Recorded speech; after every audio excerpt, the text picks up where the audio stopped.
You saw the title. You saw the thumbnail. Let's get at it. Happy New Year, everyone.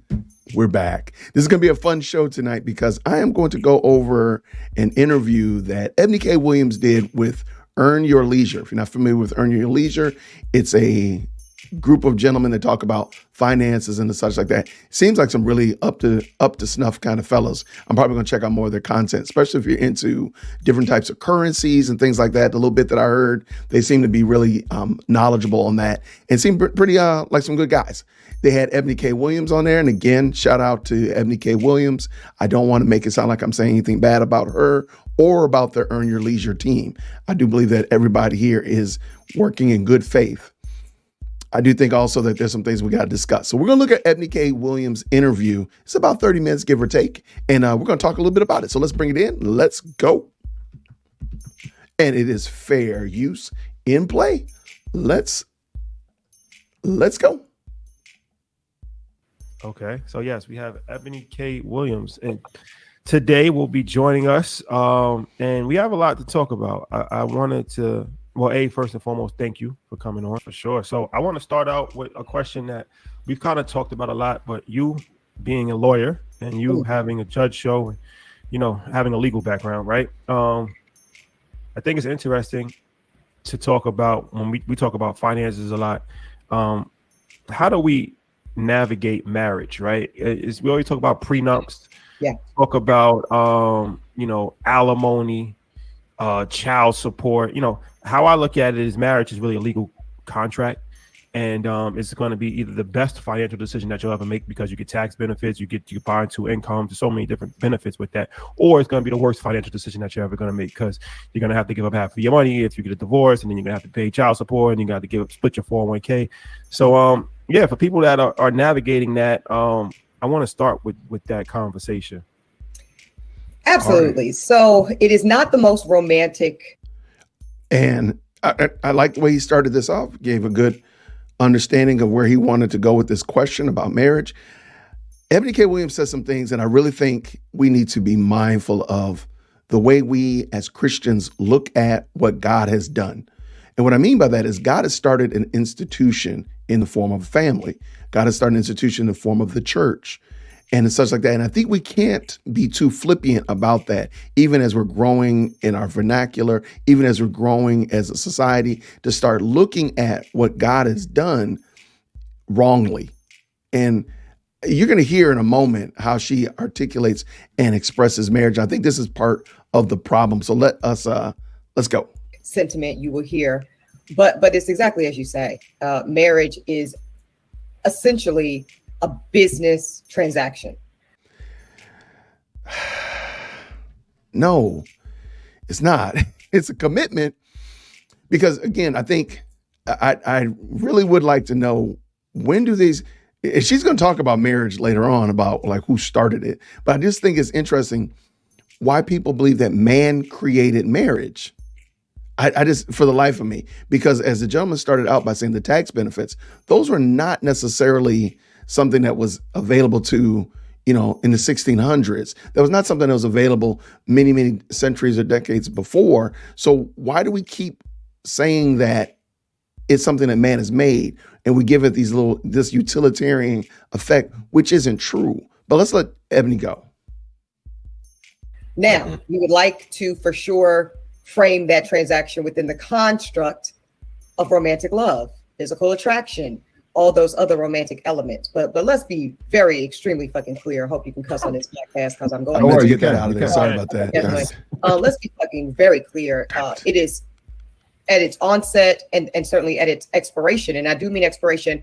We talk a lot about divorce in worst case scenarios when it comes to financial destruction of marriage. But we also need to talk about death, right?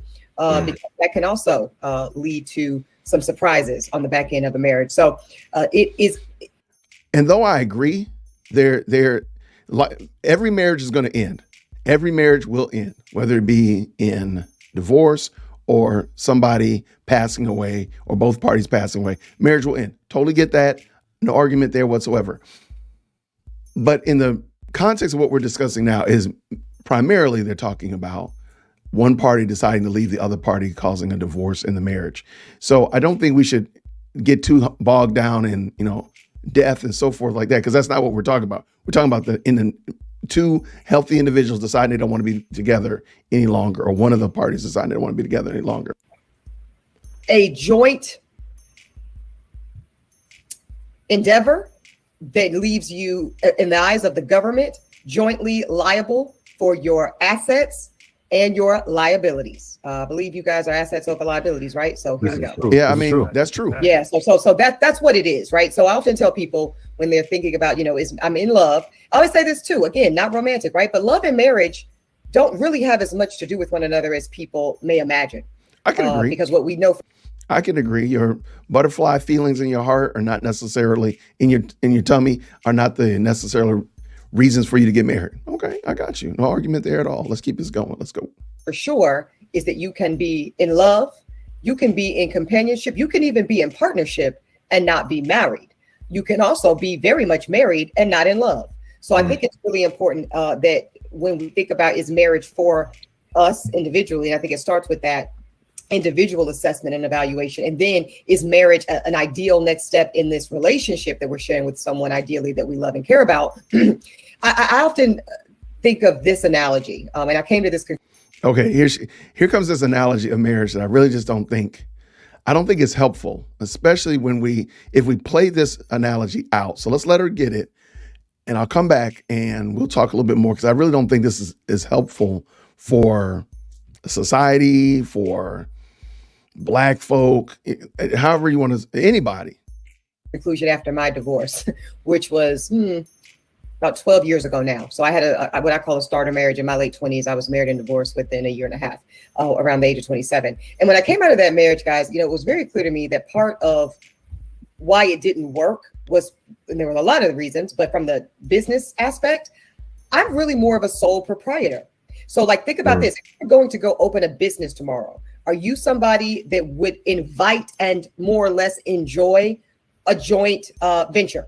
Would you like someone else to think through the logo, the color scheme, the marketing plan, the copywriting? Do you enjoy the collaborative nature of making big decisions and executing big things and small things alongside someone else? If so, a joint venture would probably be your preferred business structure. Thus, I think marriage similarly could be an ideal construct for you.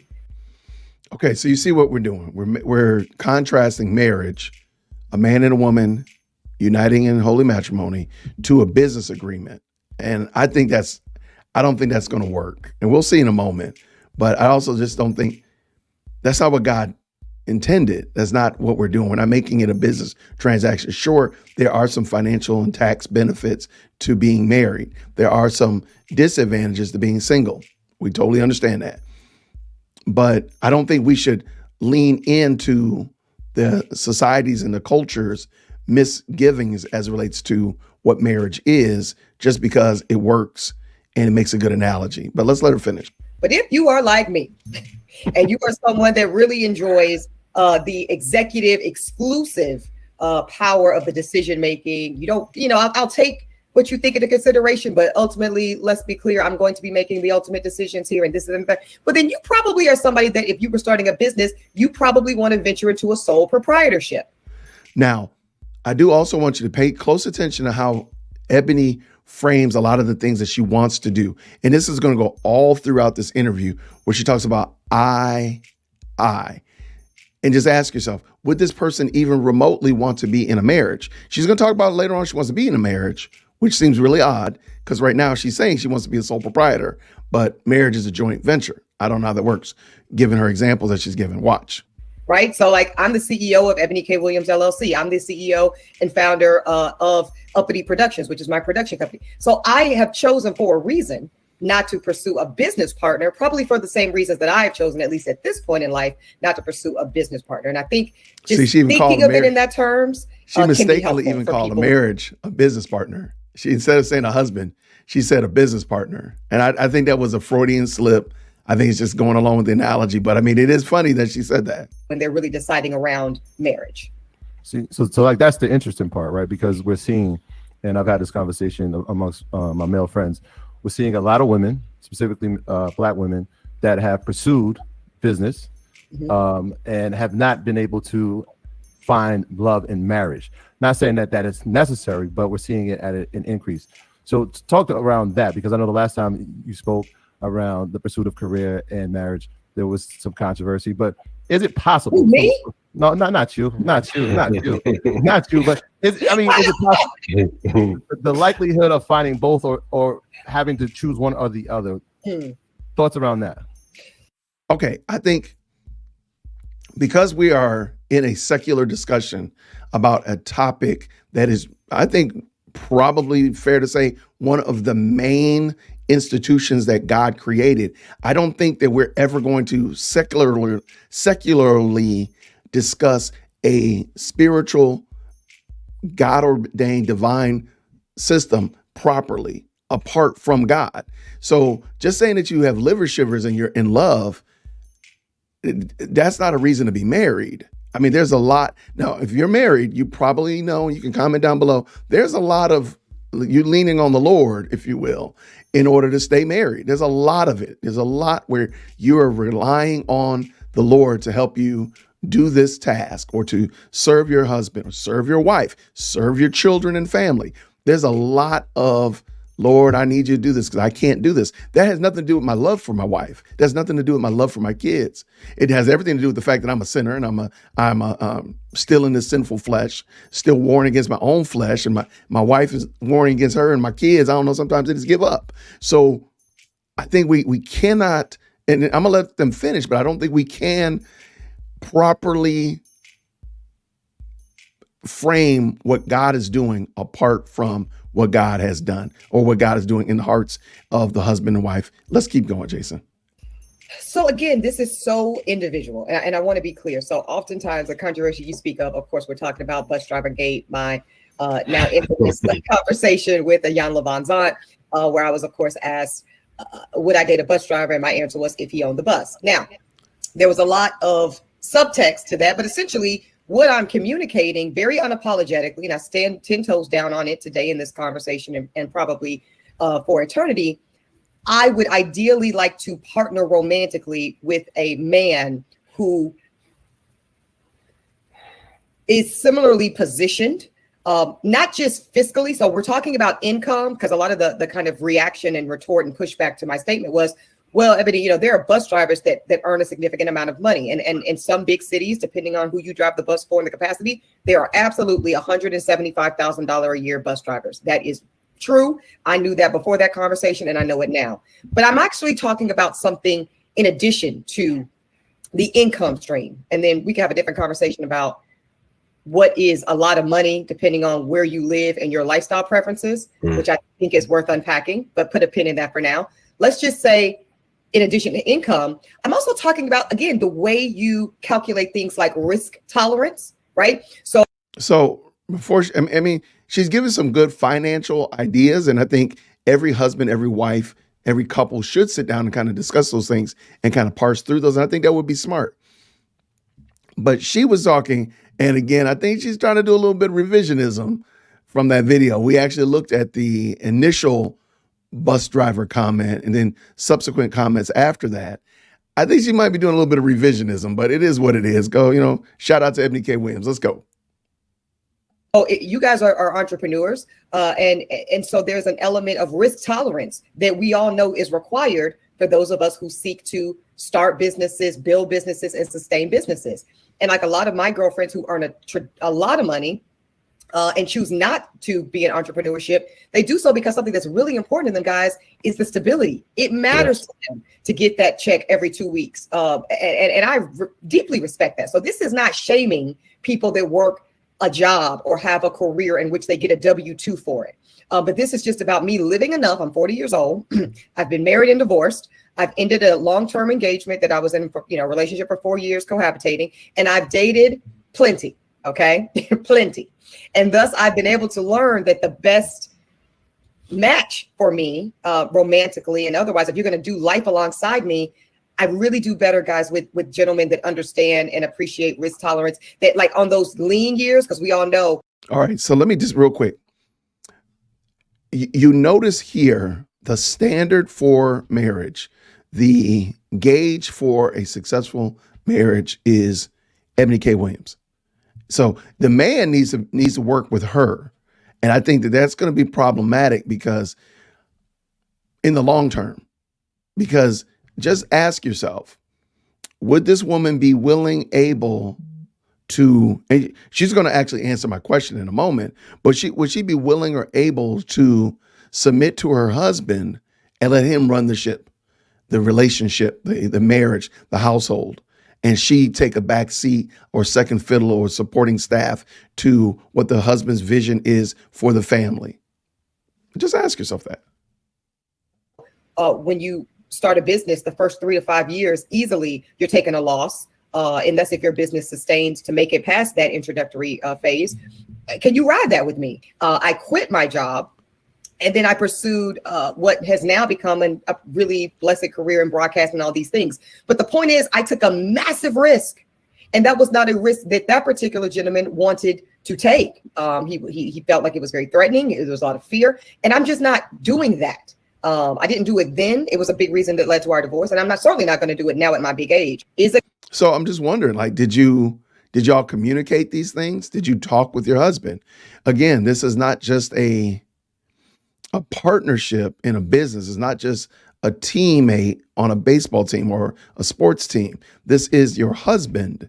I don't think that she understands what the role of a husband or a wife is. And we're going to see in a moment, she really is going to flesh this out a little bit more. She doesn't understand it.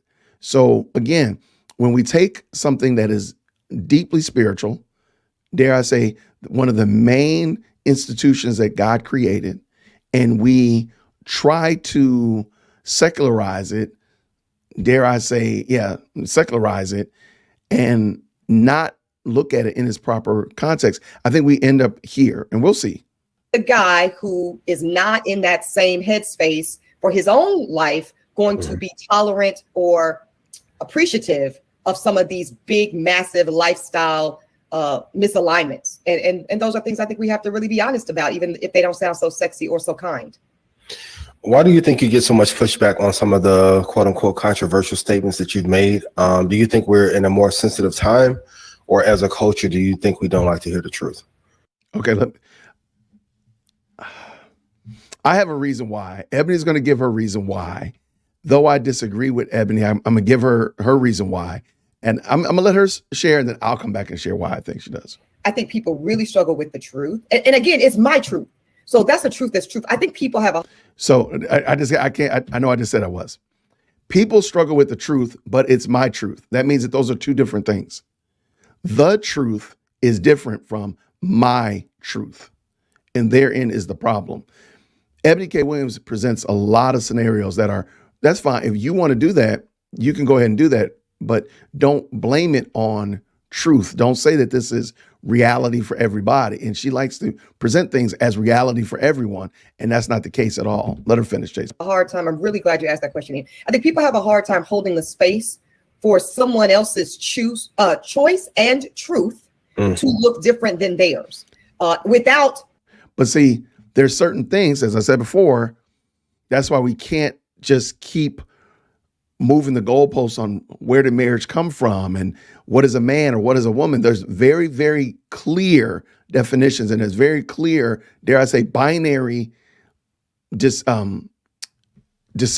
We can't just say that. And we see this too often. And now we just have these willy-nilly, everybody can just make whatever they want to make. That's not the case. You cannot do that. Now you can do it maybe in art, be real free and what kind of artist expression you want to do, but that's not what this is. And we can't do that. You can do that with art. You can do that with chalk painting. You can do that with a car. There's a lot of room within a car to make adjustments and changes, but in marriage, you can't do that. Attaching judgment, condemnation, dismissiveness, and kind of attitude to it. So I think I get a lot of people in their feelings because I'm very blunt, I'm very Virgo, I'm very clear about who and whose I am and the life that I already know God has for me. And I'm not coming off of that. But I'm also not. I'm very interested when secular people, what I mean by secular people that don't present as Christians, bring in God into their discussion. I always think that's very interesting. She knows what God has for her. How do you know what God has for you? Like, how do we not understand that? I just think that's such an interesting trope that happens where people that are decidedly secular come out and just, they lean on or quote or point to God doing something in their lives. Like, how do we know that that's right? We don't see it anywhere else in your existence, anywhere else in your story. Dismissing, disparaging, or downplaying someone else's life choices and decisions. But I think it's very difficult for people to really believe the ability for two things to be true at one time. For somebody to say, hey, I'm not dating a bus driver unless he owns the bus. By the way, I never said like a bus company. You ain't got to own Greyhound. I never said all that. But anyway, but that's a me thing. And yet you dating a bus driver, or you being a bus driver, as my mother was for many years to help, contribute to our household when I was growing up, is not in any way a disparaging, dismissive, disrespectful commentary from me. I think that's very hard. I think when people see. But I don't think that was the case. I don't think anybody took it as they themselves could not date a bus driver. They themselves were bad. They just can't. If you go back and watch the video clip, I mean, Eboni K. Williams in an initial interview where she was asked, would she date a bus driver, came across extremely condescending. I mean, that's just reality. I'm not saying that she was saying that Sally couldn't date a bus driver, that is bad, that Bobby is a bus driver. She herself came across as extremely dismissive and condescending about somebody who works a menial job, a W-2 job, whatever like that. And I think she needs to eat that and admit, yeah, that's what I did. Because later on, she tried to say that she was talking about liberation, this, that, and the other. And I think those are all, they have their own levels of problematicness to it. But I think she has to admit, like, she came across really inappropriate. Whether that was what she meant, she could just say, I didn't mean it, but I did come across wrong. And that's it. But she keeps respinning it. And I think that's where it is. See people saying things that are true for them or their preferences or their even mandates for their life. They automatically equate that with judgment and some level of negativity around the choices that they themselves may be okay with. 70% of my clients were women, and Black women specifically. Mm-hmm. So I noticed an interesting trend. And this is before it started to go crazy on social media and TikTok, where there was a lot of my clients were like 35, 41 type range, and they had advanced degrees, and they were like, they worked at corporate. They had like high positions in corporate, and they were making like $500,000, $400,000 a year. Mm-hmm. But a lot of them were single. Yep. They didn't have children, and they weren't in a relationship. Mm-hmm. So my question is this idea of like the boss chick and independent Black woman, and mm-hmm. has it served us? Is that the question? Yeah. I like that guy's question. I think he, and no offense to him, I don't want to sound like I'm saying anything bad about Earn Your Leisure. I think he should have been really clear. Boss chick era has been an error on the Black community. Say that has been problematic in teaching our Black girls and young Black women that they can be anything. You can do anything you want. You can have it all. That's a lie. That's a lie. There's going to be a compromise. You can't be an NBA basketball player and hang out and do everything that your non-NBA basketball player friends do on the weekends and during the week. You can't do it. There's going to be an exchange. There's going to be a trade-off. And I think we've done wrong by our young Black girls and young girls in general, but he's speaking specifically about Black women. I think they were taught wrong by saying that you could be anything. And you're going to see in a second, they've outpriced the market. And what I mean by that is, in your neighborhood, let's just say that your home is a $400,000 house, but your neighbor next door lists their house, they're going to move, and they're going to list their house for $500 million. Well, and all your neighbors' houses are about the 400, 450 range. But this guy right here is 500 million. Well, I think it's clear to say that he has outpriced the market. The market in your neighborhood, in your cul-de-sac, is not going to justify paying $500 million for a house. But then also, a person that wants a $500 million house is not looking in your neighborhood for a $500 million house. So there's a lot of problems. You've put people in a position now where they're out of the range of what somebody's looking for. And Ebony's going to lay it out real clear. And there's some instances where I think there's a level of transparency that I got to give a shout out to her about. But we have to be mindful that we've taught these young people that it's okay if you build a Mac mansion in a $400,000 neighborhood. Go ahead and put a $500 million house there. No problem. It'll be okay. Somebody's going to want to buy it. You're going to be all right. And that's not true. Or is it destroying the Black family ecosystem? I think you have to say on some level it's destructive to a traditional Black family ecosystem. I think just the facts bear that out, right? So I think it's funny because at the moment she's going to talk about being a single parent. Not feelings. That's not subjective. That's just the reality is, as you just pointed out, there is a huge numbers gap between Black women that are buying homes at almost twice the rate of single Black men that are graduating from undergrad and professional schools at sometimes 6-7 times the rate of our brothers. And by the way, if you ask most Black women, that's not something that we enjoy or appreciate. Like, it's not a situation. And I think that's another misconstruction and a misassumption that Black women are out here strategically competing against Black men. No, sir. Most of us want to be in relationship. Okay. And I want to back up just a few seconds because she's about to, I think she's going to say something double-tongued. I don't believe that Black women intentionally want to compete against Black men. I do think that we've put them in a position where they are competing, so they're not going to be helpmeets. They are now competes. But I just want you to, I don't think that that's the issue. She says that we want to be in relationship. That's not the case. We're talking about marriage. This is a commitment between a man and a woman before God till death do us part. It's more than just a relationship. And I think that's part of that, where that bad business analogy that she gave a moment ago, where that really sinks his teeth in and starts to come apart. So let's go. A misassumption that Black women are out here strategically competing against Black men. No, sir. Most of us want to be in relationship with Black men. And so it's in our interest, even selfishly. So not necessarily from this altruistic place of, oh, we just want to see our brother succeed. There's that for sure. But there's a self-interested element of that, right? That says, if I'm a Black woman and I want to have Black children with a Black man and live in a house with a Black husband and buy properties and travel the world and enjoy my life alongside a Black man, I would like him to be similarly positioned to me socioeconomically.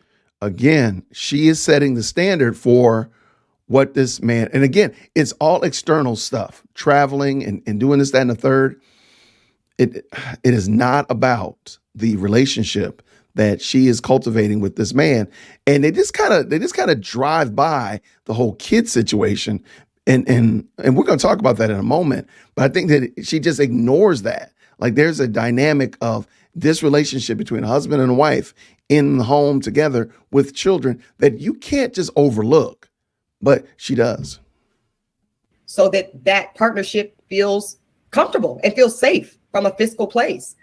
And there's a lot of thought that women like her, myself even, of course, are materialistic. And that's why when we say we are attracted to this type of man, or we prefer to date this kind of man that has similarly, notice hardly any of us are saying we need a man to make more than us, or we need a man to take care of us, or we need a man to pay our bills. No, really, truly, hand to God. We really would love to be partnered with someone who is similarly positioned. So the problem with this is that, all right, so a 35-year-old single woman who's making $400,000 a year, right? And that they're looking for their equal counterpart. And that makes sense, right? Here comes the pushback. I think this is a good one. I think you should really have dug in this a little bit more, but let's let him go. But it's like the difficult part about that is that the equally yoked man who's 35 that's making $500,000, he's probably already in a relationship. He's probably married. Yeah. The ones that's not married, they're not necessarily looking for somebody that's 35.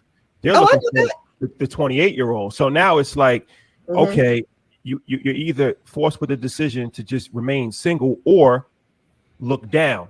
Now there is the truck driver. Now there's the UPS man who's a great man, but who's making $80,000 a year, right? Because now it's equal. It's hard to find that equal counterpart. Men, you could be 50 years old, and it's not the age doesn't really matter. No, and I've said this, and this is controversial, right? That because of the way society values gender roles, right? So the way in which we find a woman attractive, what are we really talking about under that? And okay, she's gonna say something here. I think this is really weird.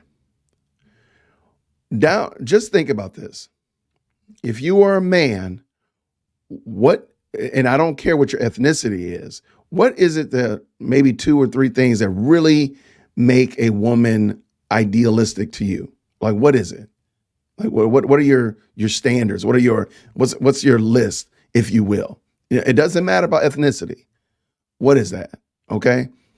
I think most men probably would agree to some degree, the way she looks, her physical facial appearance, her body type, and then of course, whether or not they feel like this woman, if they're trying to have kids, would make a good mother or be able to give them babies, if you will. I think that's fair. That's and you can comment down below if I'm wrong. Watch what she says. And I thought this one was really weird. it doesn't hurt my feelings. Let's just say it. People across the spectrum culturally, but we're talking about Black people, so let's center that. Black women are assessed around our beauty, our aesthetic, physical beauty, and there's biological reasons for that, and our fertility and our youth. Those are the main things that a man is going to be assessing when deciding if you are for him. But that's for every man. That's not just Black men imposing it on Black women. That's every man. That's why I ask, what are your standards? I agree, but I don't think that it's any different for a man that is of less melanin or a man of medium melanation, that they have a different standard. I don't think it is. And vice versa, they're women. I don't think that's the case. And then it's going to be the quote soft skills. It's going to be, do you make him feel loved, cater to, loyal? Are you relatively I do want to back this up a bit, because remember a moment ago, Eboni K. Williams went in about what she brings to the table, but she's literally articulating, and dare I say appropriately, what men want in a woman. So go back and listen to this. Black people, so let's center that. Black women are assessed around our beauty, our aesthetic, physical beauty, and there's biological reasons for that, and our fertility and our youth. Those are the main things that a man is going to be assessing when deciding if you are for him. And then it's going to be the quote soft skills. It's going to be, do you make him feel loved, cater to, loyal? Are you relatively non-confrontational? Not too much pushback or challenges around ideas and decisions. And those are the things that would really make you just highly desirable in the dating market as a woman. Now, but notice she didn't say money. She didn't say money. She said a man is looking for your physical aesthetics and whether or not you're fertile, and then all these other soft skills. Money was never on there. I'm just saying, Eboni K. Williams has proven what many people have argued, that men are not looking for a woman that makes $400,000 a year. That's not what a man is looking for. And that's why they've outpriced themselves out of the market. I don't think she actually heard what she said. Let's go to men. What makes a man highly desirable in a dating market? It is going to be financials. It's going to be your ability to provide financially. And no man would argue about that.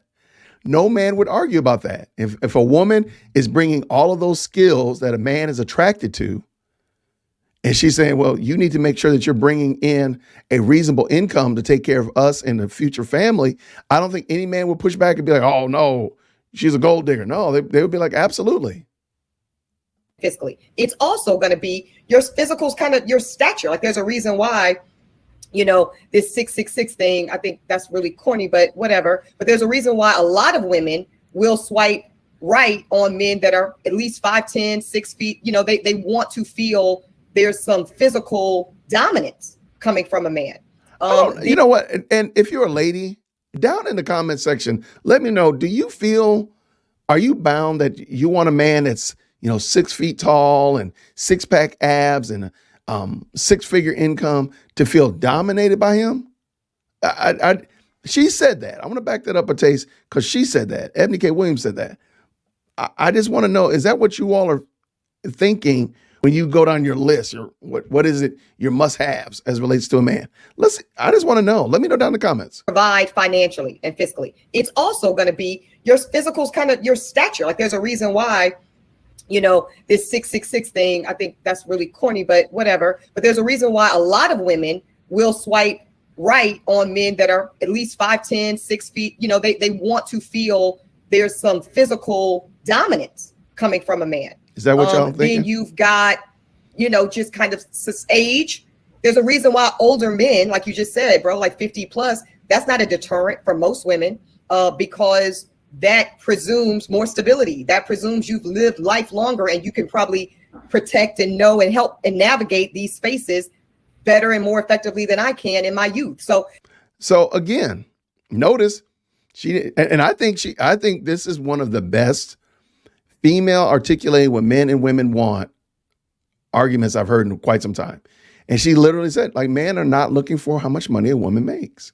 So why then, going back to the man's initial question about what I say, basically outprice the market, why are we encouraging our young ladies to go after these things that are going to cause them to not be in a position to find a mate? I don't understand that. And since we're talking about Black women and Black culture and Black communities, why are we doing that? Why are we encouraging our young ladies to outprice the market, to build a $500 million house in a $400,000 community? Let's go. So you're right. Kind of the way in which we assess and evaluate value as men versus women create an inherent conflict. I will add one little caveat though. I don't think it creates conflict. If a woman says, if my wife says, Jason, I need you to make a certain amount of money. She knows that this house is protected. She knows that she's protected when she's with me. She knows that she's respected and I'm not doing anything that's apart from our marriage vows. And on the same note, she's doing all the things that and I think Eboni K. Williams properly articulated a moment ago. Where's the conflict? Where is the conflict?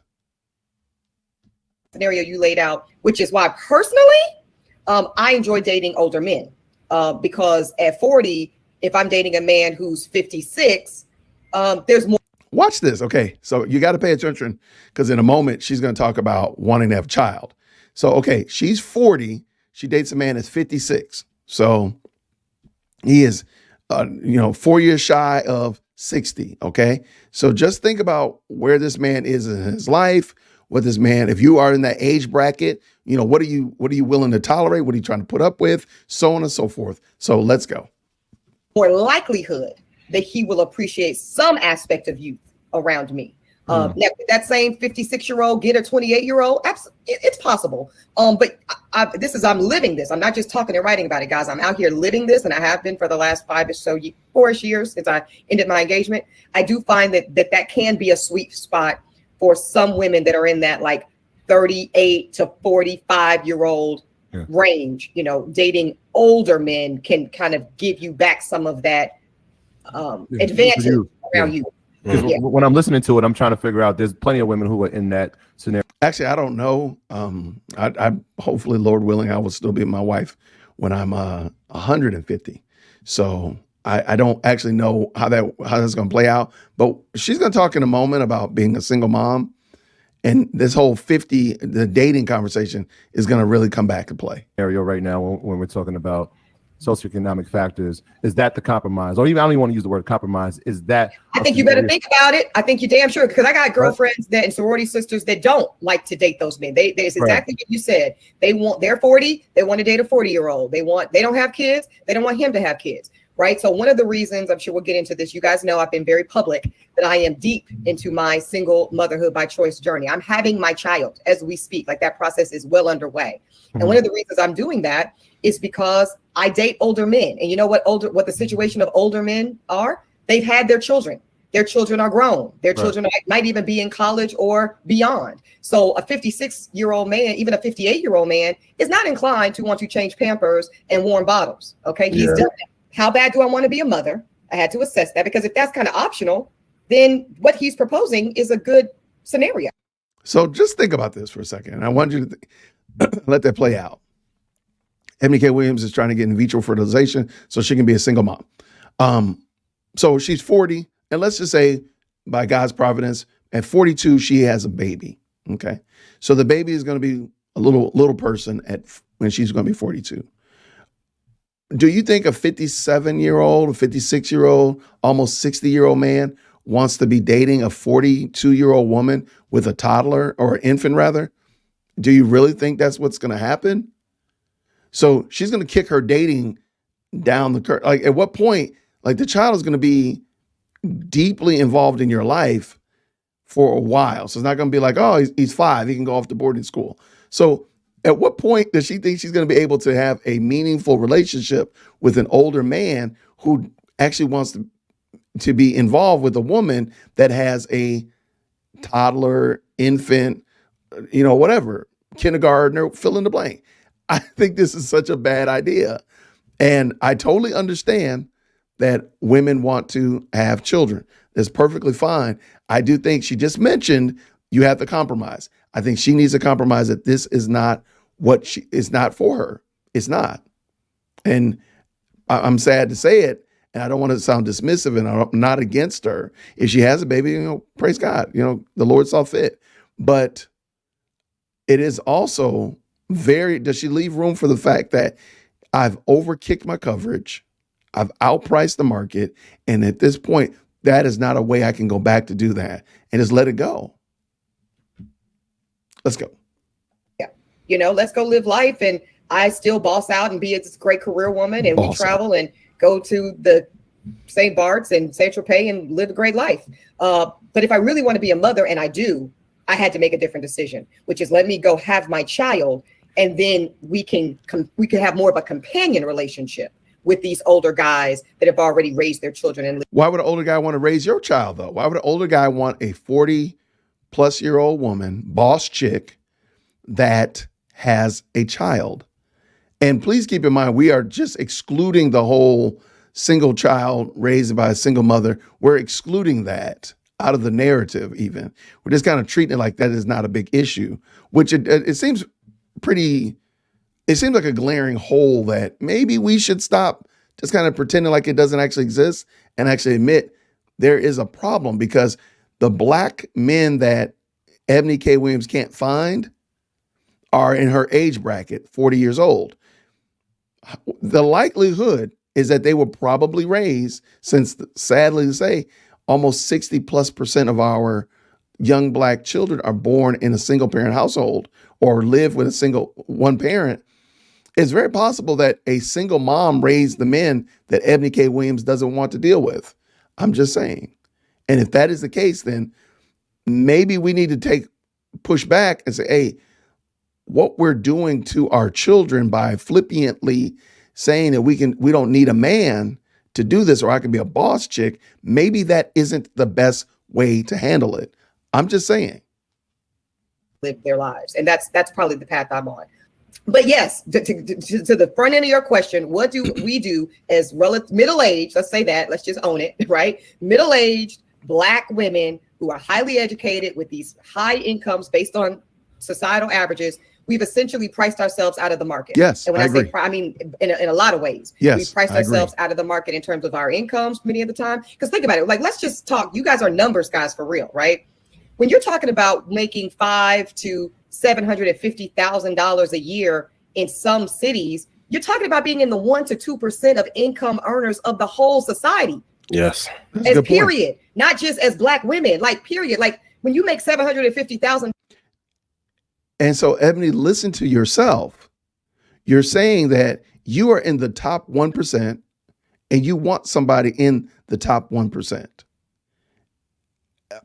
I mean, it is very possible, but is it really? And now I wonder how many Black women are in that top 1% and intentionally seek out to become a single mother by choice. I'm just wondering. I wonder, is she really thinking this through? Because there's going to be a give and take. She's not going to be able to have everything. There's no way in the world. And she says it, but then with one hand she says it, but the other hand she takes it back as if she's going to have everything she wants. dollars a year or more in New York City, you're earning in the top 1% of New York City, even compared to white men, compared to black men, compared to anybody. Everybody. So yeah. now that's a small pool anyway. And now you're telling me that I want somebody that's earning in the top 1% alongside me, and I want him to, potentially not have children and want to have more children.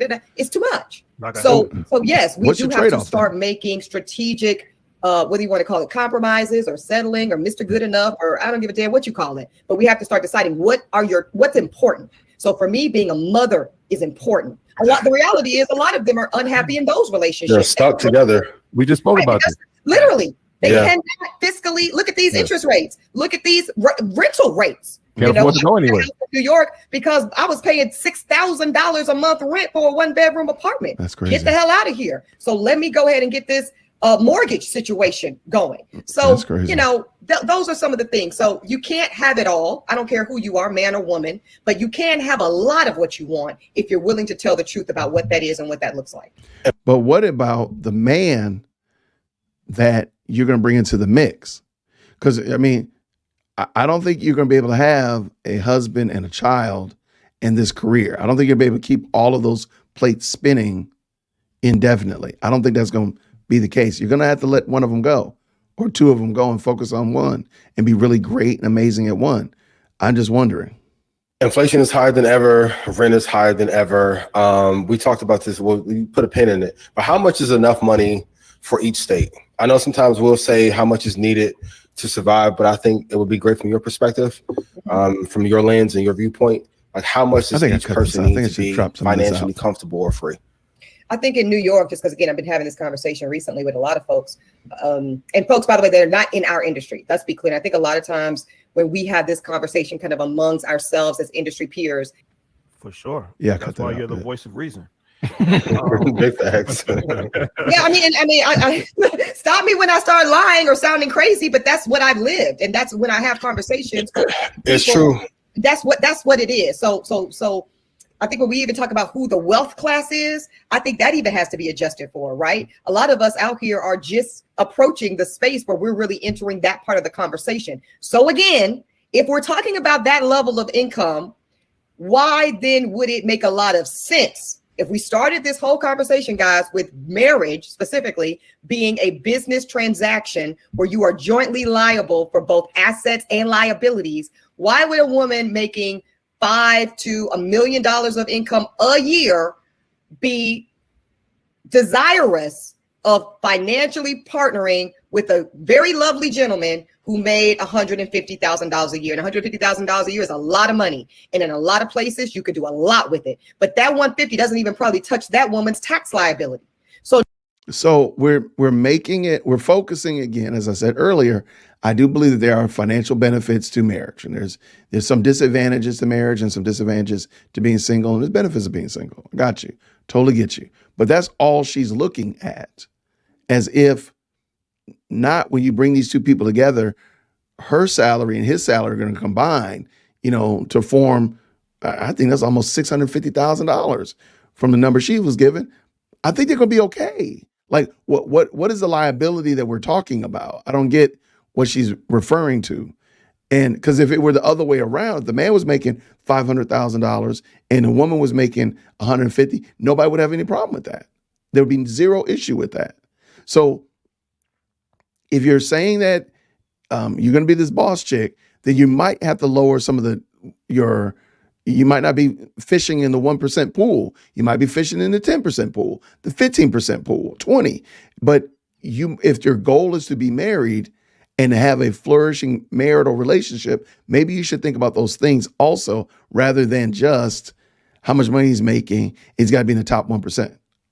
Now, and it's not just what that looks like. And I think a lot of people think that when they hear, especially Black women, say that, it's like, oh, well, you just want to run to your little sorority events and your little, this gala and you flex. No, we're talking about when it's time to put this child in Dalton or this other private school, what you got on it. It costs. That's weird. That is so weird.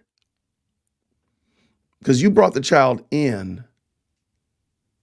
Again, go back to the 56-year-old man. Is he really going to be worried about you putting your child into a private school? Is that really what he's going to be wanting to worry about? I think she's putting herself in a bad position. What Oh, do you have on it, sir? So let's go half on it. Can you give me 40% on it? And it's going to be difficult when it's 160 coming in the door from you. But you're making 500. I'm sorry. I don't know what Dalton costs. Let's just say Dalton is $50,000 a year. She already said she's making $500,000. The man making $150. That's $650,000. What are we talking about? But let it continue. That's all I'm saying. Yeah. When my daughter's wanting to go on her ski trip with whose dad is Jamie Dimon, what do you have on it?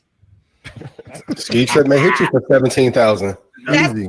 So and see, this is the part, right? Okay, she's about to say something here I think is really interesting, and I'm gonna let her tease it out, and I'm gonna call Bupkis on it, but let her go.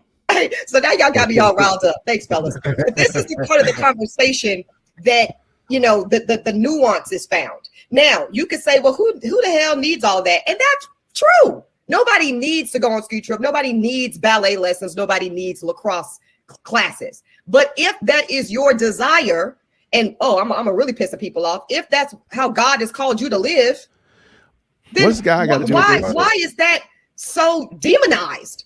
There's a way to live out here. Period. And when our favorite rappers and ball players do it, everybody celebrates it. But when you're just a regular comm major from A&T or that works hard engineering major from FAMU because you Rattlers. aspire to live that way, and I don't like it. I don't like it. Nobody's okay. She's about to say something in a second. So there's a lot. Yeah, can you just screen. unpack your whole rationale behind going through this? My rationale is this. I very much want to be a mother, and I very much believe wholeheartedly, and if I did not believe this, I would not be going down this path. I actually believe that I have the resources. And when I say resources, yes, I'm talking about income. I'm talking about community of women and men, Here very much so men. And I disagree, and I know we've all said it. I know we all have said it. It takes a village. We've all said it. I disagree with that term now. I do not believe it takes a village because God did not call us a village. He called mothers and fathers. And what I think happens is, though I understand, you got supporting staff and in-laws and that really help out. We had a lot of people that helped us when our girls were younger. People pick them up from school, babysit them, this, that, and other. Fantastic. Yay team. However, when we say things like now, I think when we say it takes a village, we're absolving key members of the family from their responsibility. So for example, Eboni K. Williams is saying it takes a village, but she doesn't have a husband. The kids don't have a father in the home.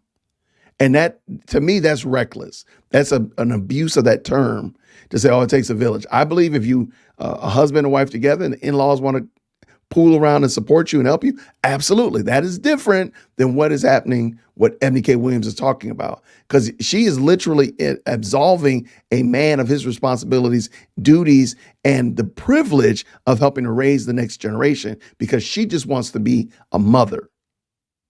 She just wants to be a mother. I think that's very weird. Now, did you also hear her talking about that she has the resources? Then why are you worried about a husband paying for Dalton? Go on and pay for it. Why does that matter? Okay, let's go. I have no idea what this is frozen. And women around me, the access to picking up the phone and being able to have conversation and gain information from men and women who are tremendous parents. Like I just feel positioned to be able to provide an excellent, safe, loving, abundant home for a child. And if I had even a single doubt about my ability to do that, I would have not even pursued this. So do I believe that every child should have a father? I do. Let me be very clear. I don't think anything about the erasure of fathers or Black fathers in particular is what we should be pursuing. Then why are you doing it? To flippantly say it's okay. Because please keep in mind, we see people who have less couth, less resources that are just popping out babies left, right, and center and making rap songs about it. So we're seeing that in one aspect of society. And then we look in the other aspect where we see the highly educated, very accomplished women, and they're doing the same thing. Why are you doing it? So I don't see a difference. I don't see a difference. Maybe there's the number of children, but I don't see a big difference between these two sections of society now, because they're both saying that you don't need a man. And for you to sit there and say, well, the erasure of Black fathers is bad, but then I'm going to, throw caution to the wind and go do it anyway, I think that's out of control. But I also know enough to know and have lived enough to know, and I think we all, if we're really being honest about it, know that the biological presence of a father is not the only way in which that can look. How many of us have had wonderful fathers who are not our blood? No, that's an abuse of that. It takes a village, or it takes a community. It takes a village. That's an abuse of that. No.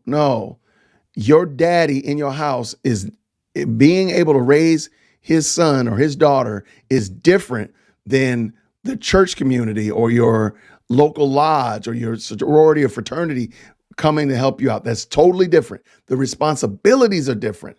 The ownership is different. All of that is different. No. How many of us, I'll put my hand up, have biological fathers? Y'all may or may not know, I just realized who found out through ancestry.com and a genetic counselor who my biological father is, and opts out of participation, of active participation, right? So we know that those are not the only controlling mechanisms of what fatherhood can look like. So I've already started doing. But your dad abdicated his duties and responsibilities and the blessedness of being a part of his daughter's life. That doesn't change anything. That means your dad made a bad decision. Shame on him that he had an opportunity to be a part of and involved in the life of his daughter and chose not to. Shame on him. But that does not mean because your dad was a bad dude that we now remove all of the rules and boundaries for everybody else and say it's okay. No. The work of recruiting, assessing who are those Black men specifically, because I'm having a Black child, I'm raising a Black child, my sperm donor is a Black man. So who are the Black men that are going to, willing to, and capable of showing up, not as fathers, because you can't play daddy to my kid, nor would I expect that, but to model what Black masculinity and that image and that role looks like in their life. So what happens if nobody steps up? What if nobody can? What if they're all married and their wives are like, you ain't going over to Ebony house again this week? Ixnay that. What if you're just stuck by yourself? What if something changes in the market and lots of your resources move away? I'm just wondering. Now, sure, could something happen in a marital situation? Oh, absolutely. No question about it. But she's literally starting out. She's starting the plane with no landing gear. She's starting a plane with a hole in a wing. Like she's already starting out with a problem. And she's got to try to compensate for that problem mid-flight or before she lands. And to me, that makes no sense. That is a part of this process for me. So something one of, or maybe even two of you brought up earlier, is this kind of phenomenon really, where you've got an entire generation of Black women that many people would categorize as overeducated. We won't necessarily say over income, but certainly high income and alone, right? And single and unpartnered and unmarried, and some of us not even mothers yet.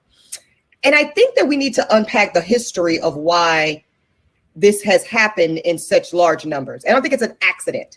I don't think it's an accident either, but we have to be honest. I've already watched this. I don't feel like she's being honest about why this is the case. That there is this whole cultural cohort of Black women in this position. So you got to understand that many of us, just like many Black men, were raised by single mothers, either in fact or in practice. Say it. And the messaging that a lot of our single mothers gave us, specifically as the girls, right? Because we all know, and we can debate the merits of is it right or wrong or da-da-da later, but the way people raise their daughters is different in the way than they raise their sons.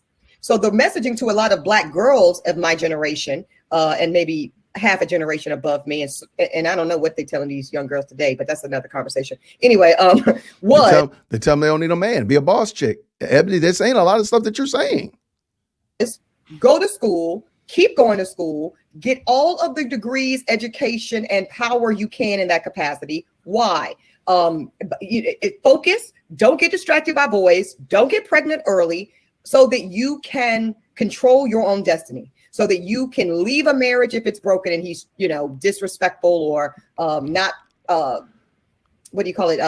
faithful or violent. So those were the things that were drilled into our consciousness. Many of us saw our mothers struggle. I was a free lunch kid. We come from some level of economic scarcity. So why then tell a woman, a young girl, to go out? Because what you're telling her to do is be the man. You're telling her to be the man. So why do that? Why set her up to because now she's competing with Tommy and Bobby rather than looking at Tommy and Bobby as marital partners or possible spouses. They're looking at each other as competition. And I mean, that's the reality of the matter. So why not set these young ladies up for success by, sure, go to school, but be mindful that what's going to end up happening is that you want to be in a marital relationship with a husband so that you can raise the next generation. I think it's funny because Eboni K. Williams talks about children, but she doesn't talk about the impact of single children in society. She just talks about them like as if it's a zero-sum game. But no, it's very, very important that we acknowledge the fact that a lot of our babies are born outside of wedlock, without a dad in the home, to a single parent. That's a problem. And she's articulating the problem, but she's not voicing it like these two things go together, because she's doing one of those things. Yeah. Right? So that's a reality for many of us. And I look at some of my friends, that Black women friends, sorority sisters included, that married kind of relatively younger. And a lot of them, I don't think it's an accident, they came from an upwardly mobile Black family, right? So they did not have an experience of struggle. Okay, so because in a moment she's going to talk about something that I thought was just so bombastic. All right, I got married at 27. My wife was 26. My in-laws are still married. Bless my mother-in-law and father-in-law. My mom and dad were not together. So my family struggled pretty much all my life. So, I mean, that's a reality. My in-laws were better off. What are you talking about, Eboni? I mean, come on. I'll be celebrating 22 years next month. So what are we talking about? What's going on here? They still today are much more comfortable having an interdependence and a codependence even on Black men or men and their husbands when it comes to all the things, all the things financially, the home buying, the rearing of the kids, all these things. I think a lot of us as Black girls and women heard about these stories and certainly aspired to have the Cliff and Claire Huxtable, I know that didn't age well, but go with me, lifestyle. But there's something that feels inauthentic about it when we go out there and try to really pursue it or live that duality of traditional Black family structure, because it doesn't compute with the messaging many of our mothers gave us, which was, you better be able to get it and stand 10 toes in it by yourself. Because that's what I'm saying. We should not be giving them that message. We need to be teaching them, sure, be able to take care of yourself. That's actually what being an adult is. So when nobody's arguing that you shouldn't be an adult, what we're arguing is that you should not be competing against your possible marital partner. You are a helpmeet, not to compete. And that's the problem I don't think that we're realizing. We're telling people, get out there and compete. Anything you can do, anything a man can do, a woman can do. That's problematic, because that's not the case at all. It might come to that. And if it comes to that, I don't want my daughter to be without. And I think that's where a lot of us are still reconciling that with the desires of our heart. Let's talk a little bit about broadcasting. You're a broadcasting superstar. I've been known for a controversial take or two in my day. When you say that I won't date a bus driver, like, are you doing it to be salacious to drive your other points home? Because I think a lot of the other points that you make that are incredibly valid get looked over because of social media. Mm-hmm. Are you doing that to have a moment to make the message go further, or are you just speaking freely because you're in a financially free space? It's the latter. I'm speaking freely because God is good all the time, and I've earned the right to be able to just say it how I mean it. Maybe now more so can really understand that because I've had the ability, like I'm having right now, to expand on the points of why I am in such a love affair with ownership. And by no means is that for everybody. By no means is everybody go out tomorrow, quit your job, buy an LLC, and start a company. But see, again, I think this is a little bit of historical revisionism. I don't think she made that. That's not what she articulated in the original interview with Von Zant. So if people are still coming off the top rope, it's because of what you said. And then also, I think she's also ignoring her body language and her facial expressions when she answered the young woman about the bus driver comment. And she was very different. So I don't think she's being, you got to be a little bit more genuine. Absolutely not. But for me, it's in my bloodstream. My mother was an entrepreneur. Like I was saying, she drove the bus. She drove the school bus in the mornings at 5 o'clock. So she could and then she would get off the bus and she would go to beauty school. And eventually she opened salons, and eventually she opened childcare centers. And eventually she bought 18-wheelers, used ones for at that time, $10,000, $12,000 outright cash, and put men in them to transport goods, dry and refrigerated. And she did that and made a substantial living for herself for many years. So ownership, and before that, my grandfather was an entrepreneur. He cut hair, he sold moonshine. He worked a job at a feed mill in Louisiana. So that's just that's in my bloodstream. Hustle and ownership, owning things. So when I say I'm not dating a bus driver, it's number one, because let's get you out of driving the bus for somebody else, and let's just figure out what it would take for us to buy you a bus, because you can actually buy a bus, and that's not out of scope. If we do this, if you're my partner, it's certainly not out of scope. So now we need to talk about what that, and then that can get dicey. Again, I saw this in my family growing up, because sometimes when the income gap is so significant, and see, this is why I don't recommend trying to close substantial income gaps in the confines of romantic relationships, because things start not making sense. Like somebody the other day was talking to me about, like, well, how would you advise a woman who made $500,000 to go house hunting with her husband who makes $75,000? I wouldn't. You don't. I wouldn't.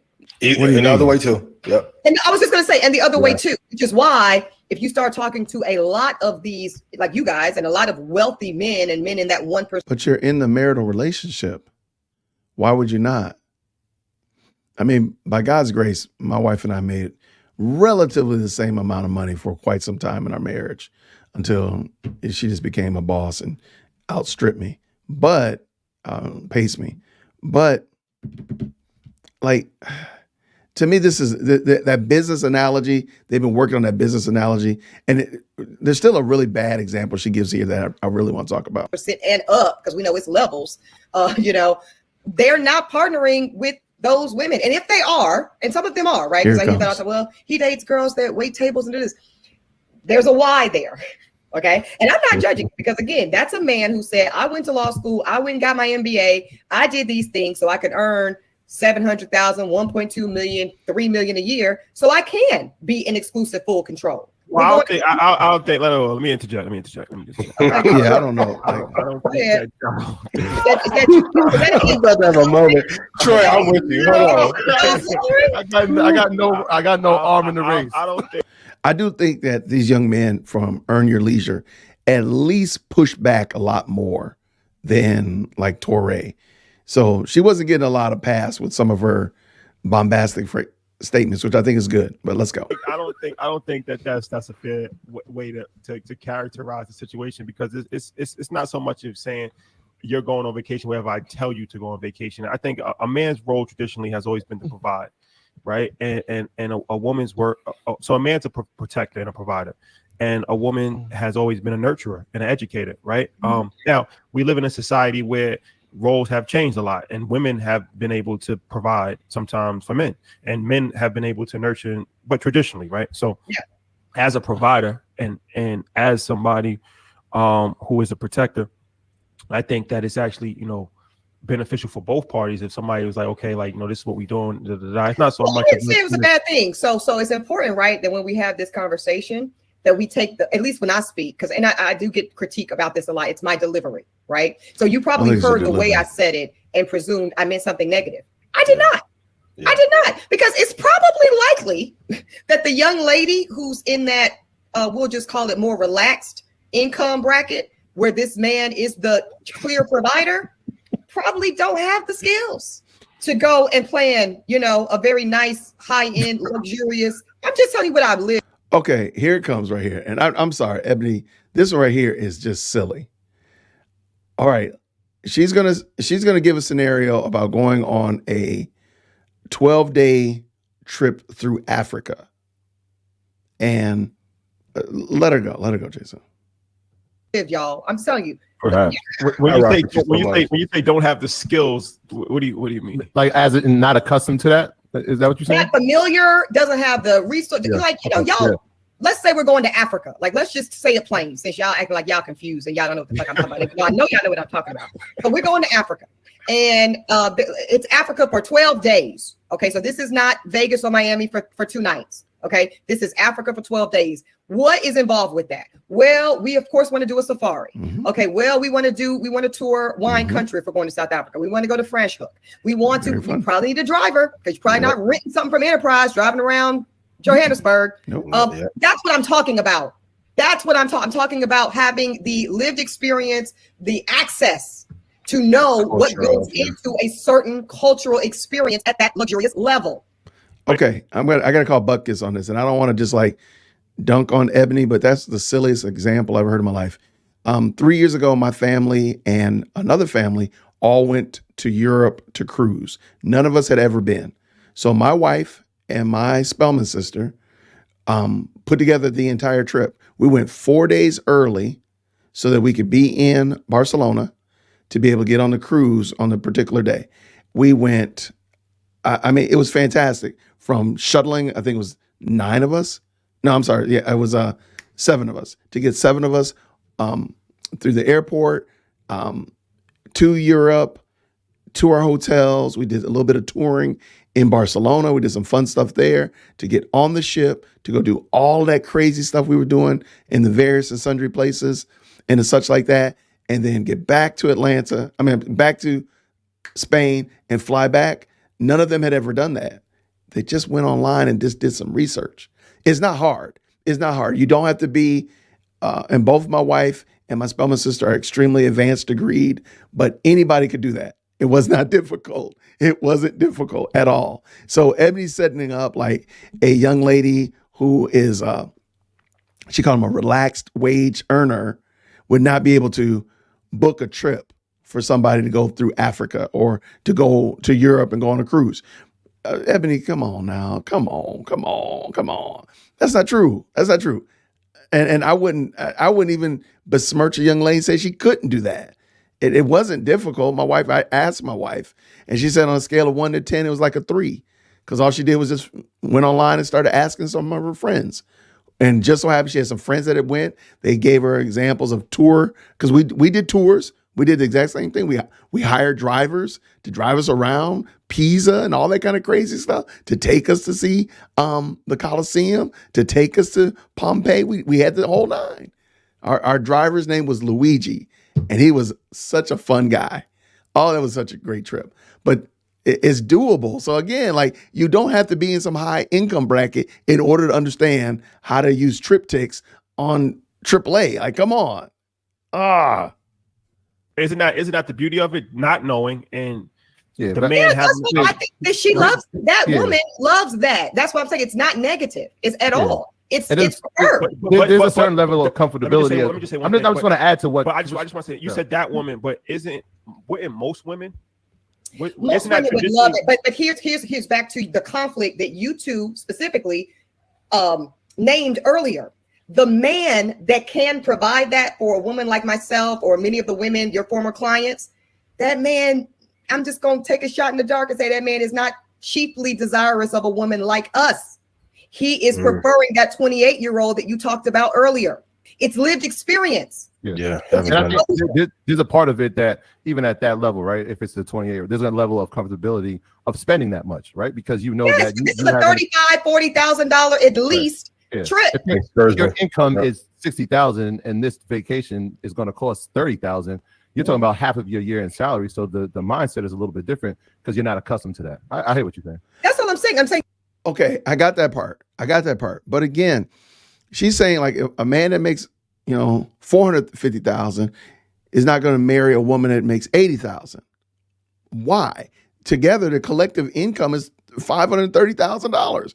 I don't get where the You've not been pushback is. exposed to it yet, likely, unless you come from wealth. That's the only caveat I think that we can add to this. If you were born in a wealth class, and there are Black people born in wealth, we don't talk about that enough either, I think. But if you were born in that, then yes, you can task that young lady with executing this type of experience. But other than that, you know, this is a curation. You know, the ability to curate that comes from somewhere. That's all I'm saying. Yeah. Lived experience. All right. So that was it. That was the interview. I thought it was really interesting. I enjoy listening to Eboni K. Williams kind of explain out her story and where she's going and whatnot like that. I do think that there's some things that we need to unpack and some things we need to be honest about as it relates to how she's because the message that she gives, I think, is really the problem. Like, this message is not one that young ladies should embrace. I don't think this message is one that young ladies should look at as, oh, this is examples for me. No, it's not. It really is not. But this is going to be a one and done, everybody. I thank you so very much for watching. Appreciate all your comments down in the comment section. This is a one and done. So I'm actually just going to make this video live right now. So until next time, everybody, grace and peace. We're out.